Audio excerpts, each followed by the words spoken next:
May pananim po ako at saka may bahay po ako. Nagpasukat po sila ng lupa na nasakop yung bahay ko. Alright. At yun, hindi po ako pumayag, pinabarangay po nila ako. Siniber-libel ka ba o tinawag ka ng DNR? Dinimanda ka? Ano ba? Dinimanda niya po ako, sir. Dinimanda ka Opo, saan? sa barangay po. Totoo bang pinaalis siya ng umaangkin sa lupa? Opo, kasi nga kiniklaim po noong may-ari ng lupa na Alright. yun raw ay sakop ng lupa nila. Na-mention po kanina ni Cap na marine zone siya, kaya yung DNR pinapaalis itong si Kuya Roy. Pero ang medyo conflict na nakita ko doon, pinapaalis siya kasi marine zone. Pero ang nagpapaalis sa kanya, yung may claim ng lupa. Kung marine zone siya, automatic, walang pwedeng mag-claim. Tama. If it's a protected area such as marine zone declared, wala po pwedeng umangkin dyan. Pambansang Sumbungan, Bitag Helpdesk. Ikaw ba'y pinaalis habang nagsusukat? Or ano ba nangyari? Nagsusukat sila doon sa lupain na kung saan may mga pananim kayo bilang isang katutubo? May pananim po ako at saka may bahay po ako. Nagpasukat po sila ng lupa na nasakop yung bahay ko. Alright. At yun, hindi po ako pumayag, pinabarangay po nila ako. Okay, sige. Ano yung mga pananim mo, Roy? Nyug po. Nyog? Ilang puno ng nyog ang nandun? Marami po. Mga 100 siguro po, sir. 100. Opo. So, lahat ng mga nyog na yun ay pananim mo? Pananim po ng Okay. magulang ko po, sir. Ng gulang mo. Yung bang mga nyog na yun, naaani mo rin kuminsan? Opo, napakinabangan nabibenta? po ng mga ano ko, ng mga pamangkin ko, mga ano ko. So, yung mga buko roon. Opo, opo. Gaano ka nakatagal doon sa lupain ng tinitirhan mo? Ako siguro, sir, mga 6 years na ako doon. Pero yung pag-ako pa ng magulang ko, hindi lang po siguro mga 20 years, sir. Buhay pa ba mga magulang mo? Opo, sir. Nandoon pa rin sila? Opo, sir. Dito sa parting to, kaya ka lumapit sa amin dahil pinaalis ka Opo, pinapalis po ako. nung Politic. nagsusukat. Opo. Ano ba sinabi mo doon sa siniber-libel ka ba o tinawag ka ng DNR? Dinimanda ka? Ano ba? Di naman daw niya po ako, sir. Dinimanda ka Opo, saan? sa barangay po. Sa barangay. Okay. Wala sa hukuman. Wala pa Barangay. po. Pinabarangay ka. O, sige. Sabi po kasi ng isang dinar doon na nagkaharap-harap kami doon sa Sinro, dapat nga raw sa police station na kagad ako, padampot kagad ako sa police. Yun ang sabi niya po. Sino may sabi noon? Yun po yung isang dinar Taga-DNR. na nakausap namin doon sa Sinro po. Siguro kung nandun na, tinuktok yung ulo ng tao ng trabaho nila para magpaliwanag sa isang katutubong kapareho mo. So, itong video na to, binabarangay ka ng mga Opo. taga-DNR. Opo. So, sino yung taga-DNR nagpabarangay sa'yo? Si Sir RJ Villones po. O, yung nagpabarangay sa'yo, yung bang taga-DNR or yung umaangkin ng lupa? Una po nagpabarangay yung nag-aangkin ng lupa, yung nagpasukat. Okay. Tapos pangalawa na lang po si Sir RJ. Okay, so nag-usap kayo sa barangay, pinabarangay ka nila. Opo. Okay, kasama ba yung umaangkin at yung sa DNR nandoon? Wala po, sir. Sino ang pumunta roon sa barangay? Yung ano po, yung si Auntie, Hindi, sino ang pumunta? Taga-DNR or yung umaangkin? yung mga umaangkin po. So, yung pumunta sa DNR at umaangkin, pumunta, yun ang nagreklamo sa'yo dahil sa kanila yung lupain na Opo, yan, opo, sabi sir. nila. Kasi yung lupa, nagkaroon sila ng boundary dispute. Yung tinitirikan niyang bahay ngayon na inaangkin, ayon ay marine zone. Nilinis niya yon na tinirikan niya. Ngayon, nung yung may nag-a-apply ng lupa, nung pagpasakat nung nag-a-apply ng lupa, nahagip yung bahagi ng kanyang tinitirikan. Ngayon, ang ginawa, pumunta ng barangay at pinatawag ko rin yung dalawang panig. Okay. Pagdating sa barangay, pinagharap. Sabi ko, ang barangay ay wala pong karapatan na ikaw ay paalisin at ikaw ay may karapatan na ikaw ang actual occupant. Okay. Ngayon, ang gagawin ng barangay bilang proseso, ang ating gagawin ay ilalapit ko kayo sa ahensya ng pamahalaan ng DNR na ang DNR ang nakakaalam talaga sa sitwasyon ng lupa. Ang ginawa ko po yan, binigyan ko po yung may-ari ng lupa na unang nagpasukat at saka siya, binigyan ko po ng endorsement ng mga dokumento na sila ay magharap doon sa DNR. Okay. Doon sa pangalawang issue, nagkaroon uli ng issue, yung binabanggit niya pong tao ng DNR na yung RJ ba yun ang pangalan, ay nagkaroon sila nung sa vlog na sa cellphone. na yung nga raw, yung binablog yan ni Mr. Roy, na yung tinitirikan niya ng bahay ay marine zone, ibig sabihin na wala nang, ibig sabihin, ang pag-aari ay hindi pwedeng sakupin dahil ngayon ay ibig sabihin marine zone na siya na naglinis, malalaki na ang pananim niya. Okay. Tapos doon sa vlog na ganon, doon po nagkaroon sila ng pagharap naman sa barangay dahil nga parang nasira yung karapatan at paninira doon sa reputasyon ng isang tao ng DNR. Sa nakikita niyo, sir, dito, alam ko naman marine zone to, salamat sa pagbigay mo ng impormasyon at hindi pwedeng patituluhan. Lalo na pag dineklara siya na marine zone at medyo lumagpas yung boundary dispute, yung sukat ng lupang inaangkin nitong si Roy, Parang nagsampa na, kung totoo ba cyber libel, nagbaranggayin lang. Sa sinabi nitong si katutubong si Roy doon sa DNR na empleyado, hindi mo na mapakinggan yung buong video eh. Ano pong sasabi niyo?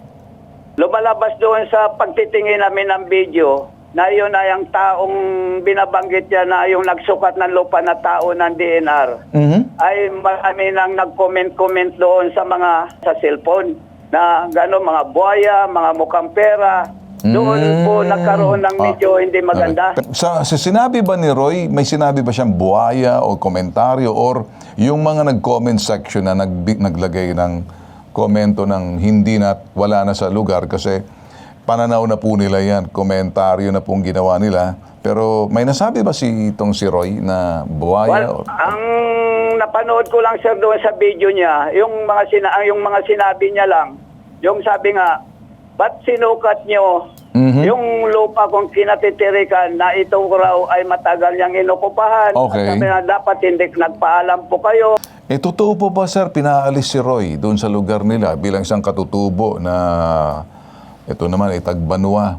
Totoo ba pinaalis daw sa lugar? Parang ganun ang sinasabi niya. Kaya po ako pumunta sa inyo dahil kayo naman po yung nag-imbestiga na una. Gusto ko pong matumpak yung aking sinasabi. Ang totoo niyan, sir, kahit ako sinabi ko siya. Oo. Sabi ko, ako ang barangay ay walang karapatan na magpaalis po sa inyo. Okay. Opo, Totoo po opo. ba ang sinasabi niya na pinaalis daw siya ng umaangkin or yung sa DNR mismo na sabi umalis ka dyan? Meron bang utos sa Ay, kanya? hindi. Ang nagpapaalis po sa kanya, yung umaangkin ng lupa. Dahil nga raw okay. yun Okay, ay sakupa ng lupa nila. Alright, sir. Doon sa parting to, naging malinaw ba? Akala ko yung DNR. Sa palagay niyo, sir, Tapos ang DNR, yun pa nga ang nagturo sa kanya na sabi niya, kung ikaw may reklamo, mag-complain po kayo sa barangay. Tama, sir. Okay.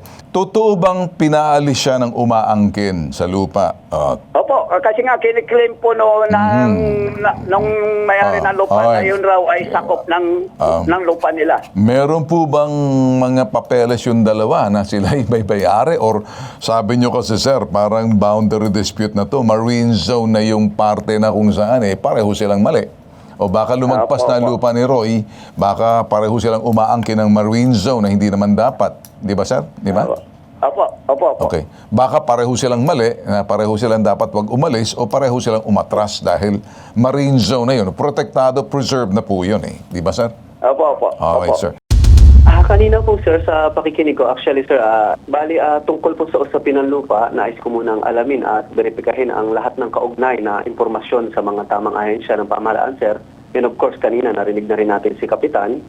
Sa ngayon, sir, minabuti ko munang wag munang magbigay ng anumang komento o pahayag hanggat hindi pa kompleto at malinaw ang mga impormasyon na aming nakakala. Pero sa nakikita ko po kanina, na-mention po kanina ni Cap na marine zone siya, kaya yung DNR pinapaalis itong si Kuya Roy, yung kapatid ng katutubo. Okay. Pero ang medyo conflict na nakita ko doon, pinapaalis siya kasi marine zone.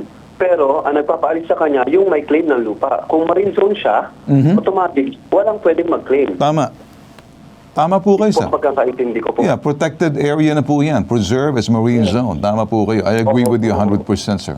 I agree with you. Pagkakaintindi ko, Sir Ben. Your line of thinking pareho po sa akin. Nagtatanong lang po ako at wala naman po masama. Kaya, tama po kayo. I mean, you seem to be very, very well educated pagdating sa environmental issues, especially this. Natutuwa po ako. Spontaneous po kayo sa sagot ninyo. Nagbabalanse po kayo. And the only thing napansin ko rin, sir, napansin ko rin yan. if it's a protected area such as marine zone declared, so wala po pwedeng umangkin dyan. Opo. Mananatiling sa DNR yan at hindi po pwedeng papasukin. Pero kung kung boundary dispute lang, baka lumagpas itong mga umaangkin sa area na marine zone, ibig sabihin may parang, I don't know what you call that, it's a lake or tributary na nanggaling sa dagat, talagang dapat maprotektahan. Naniniwala po ako. Ang sa akin lang, sir, may mga cases ba, sir, na marami ng, because of the situations ngayon, lalo-lalo ng koron maganda, marami nang gustong pumunta riyan, negosyo, tourist location. Nagkakaproblema ba tayo sa mga lupain or areas along the coastline where because of tourism, alam naman natin ang koron, do you see that as a problem pag hindi na control? Napapansin Actually, sir, meron. Minimal lang, pero Okay. naaayos din naman agad po. Mhm. Nagulat lang po ako dito sa sitwasyon ni Kuya Roy. Mhm. Nakita ko kasi, yun nga sir, kanina nung narinig natin, parang may butas doon eh. Yes, sir. Opo, pero... Maniniwala po ako, Mayor. Vice. Okay po, tama po Opo, kayo. opo. Sir, sir, quickly lang, si Roy is, Zamarage, is a Tagbanwa, which is, kung totoo protektado po siya ng sinasabi po nating mga NCIP or National Commission on Indigenous People by way of yung sa Republic Act, yung ancestral domain. Nagtataka lang ako na parang, I don't know kung yung lugar na inokupahan nila, kasi kung sinabi ni Barangay Chairman, nasa boundary dispute, baka lumagpas na sila. Pero bilang katutubo, sir, NCIP, the law of ancestral domain, hindi ba sa inyong munisipyo meron din kayong IPMR, Indigenous People Mandatory Representative, nasa ilalim po ng mayor yan. Hindi po ba natin pwedeng i-refer muna itong si Roy para masilip yung kanyang karapatan bilang isang katutubo covered ng, if he's still katutubo registered? What do you think, sir? Sir, opo, actually sir, kanina po nung pag-message akin ni ma'am, Kate, bali ganun na po talaga yung ating gagawin po. Yes, sir. Si Kuya Roy po, i-refer po natin sa ating IPMR, Indigenous People Mandatory Representative. At kami po sa Sangguniang Bayan ay magkakaroon din kami ng fact-finding sa abot ng aming otoridad. At yun nga po, nagulat kami na talagang dinirekta ni Kuya Roy dyan. Malamang siguro nakaramdam siya ng pagkadihado. Opo. Pero wag po kayong mag-alala, sir. Babalansehin po namin to. At yan naman po, kung sila ay napapaloob yung lupain sa ancestral domain, alam naman natin itong NCIP ay talaga nakaback up palagi sa kanila yan. Lalo't usaping karapatang pangkatutubo po. We look forward, sir, na i-refer po namin to, papupuntahin namin siya, and maybe bibisita po kami, will come and visit you there one of these days, siguro within the month or two, para lang masilip po namin, sir. We'll work with you also on this. Kami, sir, nagpapasalamat po sa inyo, sir. Yes po. Sir Ben, bali, ito lang po pala, FYI lang po. Yes, sir. Last week po, nagkaroon ng election itong IPMR namin. Bali, outgoing tong IPMR namin ngayon. Opo, bali, yung papalit po, ito raw pong katapusan ng June or pinakamatagal na Ayun. July, kataroon po ng transition. Opo. Alright, sir. I'm glad na sinabi mo sa amin. Thank you so much for the information. It's giving us more information na parang, ayan na, kung hindi po namin alam yan, kung hindi po kami tumawag sa inyo, malaking bagay po na tulong nyo po sa amin, dagdag kaalaman. Hindi lang po diyan sa Coron, Palawan, the way the LGU, working dynamics ng LGU with the NCIP, at saka doon po sa mga katutubo, at nalalaman po ngayon ng Luzon, Visayas at Mindanao. Okay, ganito na lang aking tutulong sa iyo. Maganda. Okay, ganito na lang, para maging malinaw sa iyo at sino mga katutubo sa Palawan, mga Tagbanwa.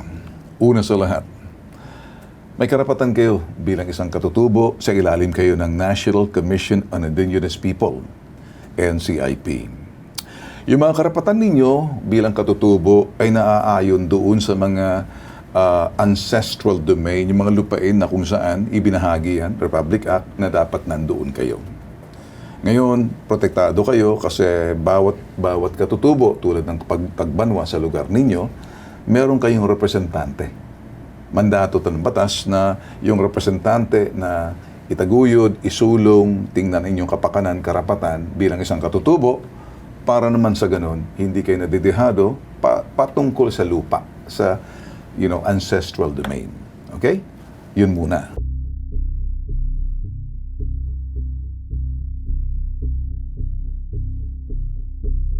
Pambansang Sumbungan, Bitag Helpdesk.